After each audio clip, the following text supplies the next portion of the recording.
Welcome back, players and spectators. This is WCS America Group G. And we're going to be getting on into Belcher Vestige. It's going to be our game number 2 here of Huck versus Sen. Sen taking a pretty awesome game number 1. Huck trying to fight with all of his might, but unfortunately the Zerg swarm was just too much for him to take. Looks like both of our players are saying that they're ready, so hopefully we'll be getting to this game pretty quickly.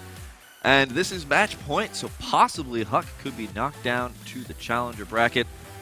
But right now, actually no, Sen hasn't connected to the lobby. So we'll just have to take a couple of seconds here. Axlev, what are you thinking is going through Huck's mind as a Protoss player yourself? You know, Huck's got to be thinking, okay, Whirlwind, I got overrun by roaches. But that's also Whirlwind, where it's very open. It can be difficult to hold that roach aggression. Also, I kind of came into it from disadvantage, playing that mass gateway aggression, but then not being able to get any pylons up very close to his opponent. So a lot of things went wrong for Huck that game. I think he's going to come into the next game saying, okay, you know, just the way my builds worked out, it didn't work out that game. It got too far ahead. I think I should still stick with my game plans because the micro was excellent, and he looked very, very good that game. He just was a base down for too long. Huck, of course, top 3 in control. I believe that's self-proclaimed. But, I mean, we could see that it was incredibly apparent. His force fields were spectacular in that game, and possibly going to be relying on a little bit more of a 2-base timing push and using that type of a mechanic advantage. Though, of course, Crank went for the same thing against Sen and actually was punished and lost the game because of it, thinking that his control was better than Sen. Sen's positioning in that game was completely amazing, was able to draw his opponent into a nice little corner and then completely surround him with roaches and take him out. So I'm really curious to see how Sen's going to play this game.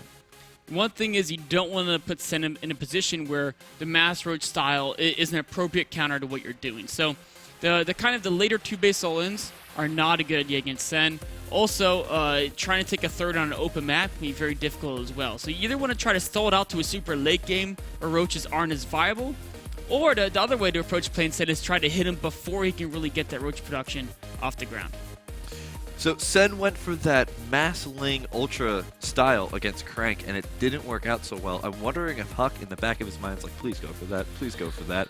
We really need that type of a win here for Huck in order to take game number 2 and possibly turn this into a game number 3 and then, you know, turn it into a victory. But Huck, I mean, he's already down a game. He's already in the losers winner series, which is what I'm going to continue. No, losers series, loser winner. That's what I'm calling it. So we're just waiting to see what's going on here with the map. I believe there was an issue there. Should be started in just a second. In the meantime, the map is going to be Belcher Vestige. And this map has all those ramps. We saw Crank try that 2-base timing. I don't think Huck's going to do the same thing. I kind of feel he's going to go for an early gateway play, or he's going to fake an early gateway play, try to convince Sen to make a lot of roaches, but really take a third and just focus on setting up that defense at a third very, very, very solidly.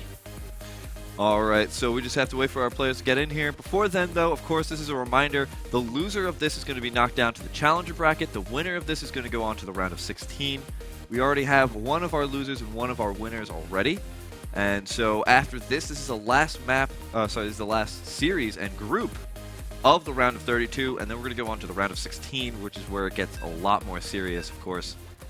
More and more players going to be getting a little bit more warmed up and practicing a lot more against their opponents, I would assume, as we get into that round of 16.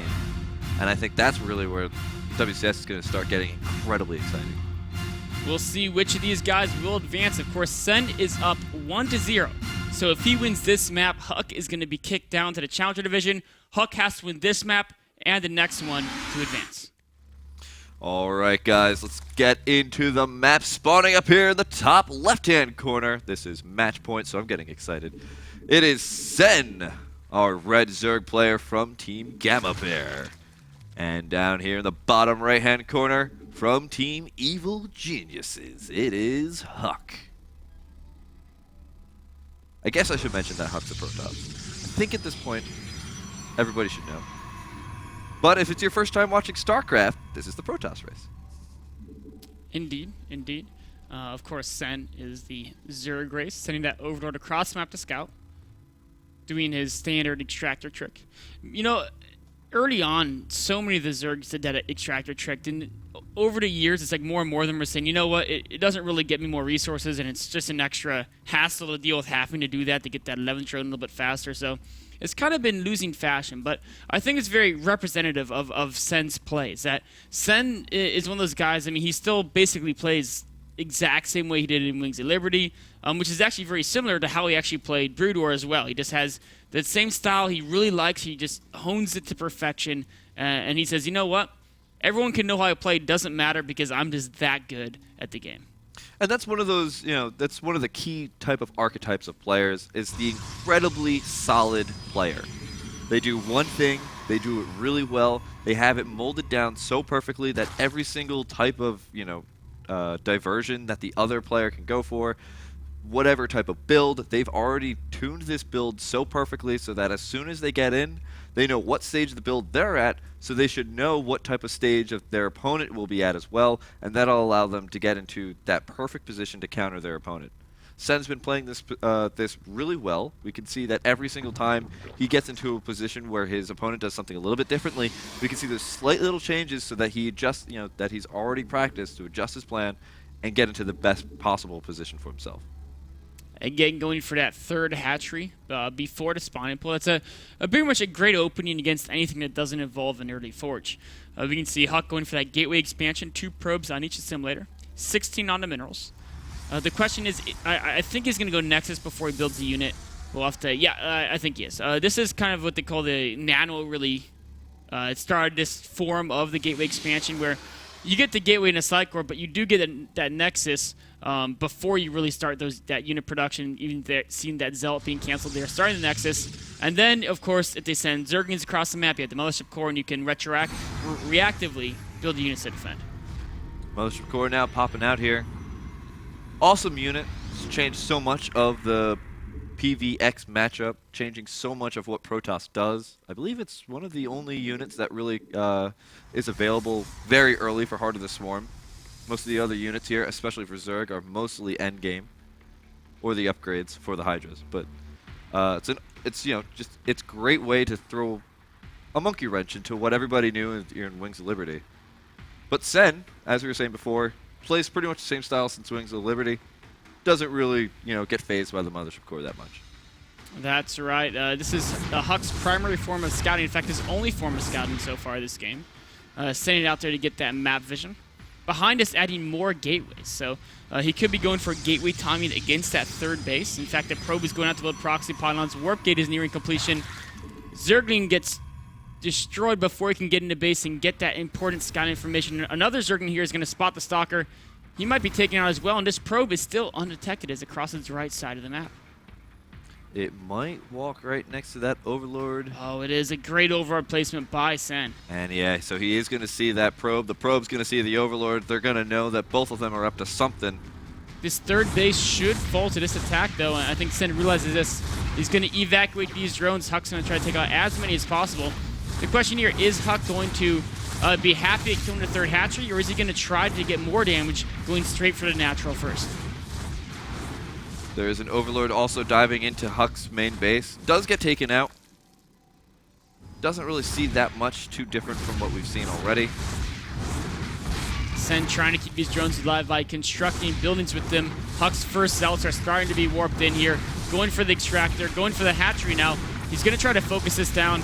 Of course, this type of build against the opening Sen did, it's almost impossible to really defend a third. But that doesn't mean Sen's necessarily that far behind, because remember, Huck's been delaying his tech, and he also doesn't have any upgrades on the way as well. So Zerg can be on equal basis to a Protoss in a situation like this, where they can actually be cost even, because the Protoss is just on Zealots, and the Zerg, of course, has those Roaches. Although Sen's Roach production actually is kicking out kind of late here. Yeah, actually, it's really late, so Huck's actually going to be able to do a good amount of damage. He's running in here with a lot of Zealots. The Zergling are very afraid to engage so many Zealots. In fact, there's more Zealots than there are Zergling right now, which you want to have an overwhelming number of Zergling in order to deal with those Zealots.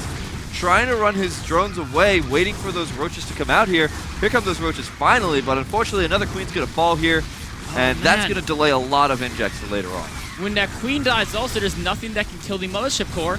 Time warping the Roaches so they can't cut against the Zealots. This second Queen has to stay alive, but it's off creep, and the Zealots are right there. Now it's Sen gonna may just engage- die. Oh, it's going to engage 2 Zealots and a Mothership Core. It falls. There's nothing to stop this Mothership Core now. Drones surrounding a bunch of Zealots, and as Huck found out in a previous series, Workers versus Zealots does not go so well. We can see the Worker kill count going up to 21. Huck takes game number 2. Wow. What a great game by Huck there. He really just took advantage of the fact that Sen was supply capped for a bit there. The Roaches were about a full minute later than they should have been. So normally with that build, you kill a Zerg third, and then a Zerg has Roaches and you have to back away. But in this case, even after killing that third base of Sen's, Huck was able to just continue on and push in before any Roaches were able to be out in the field. Beautifully played there by Huck. A brilliant timing to punish that third base and then eventually turn it into a victory. So Sen now is going to have to go into the ace match against Huck. Can Huck bring it back with this ball rolling? He's already taken 1 game. Can he win the 2nd game and save himself from the challenger bracket? Or is Sen going to take the last game and make his way into round of 16? We'll know after the next game, but quick commercial break before then.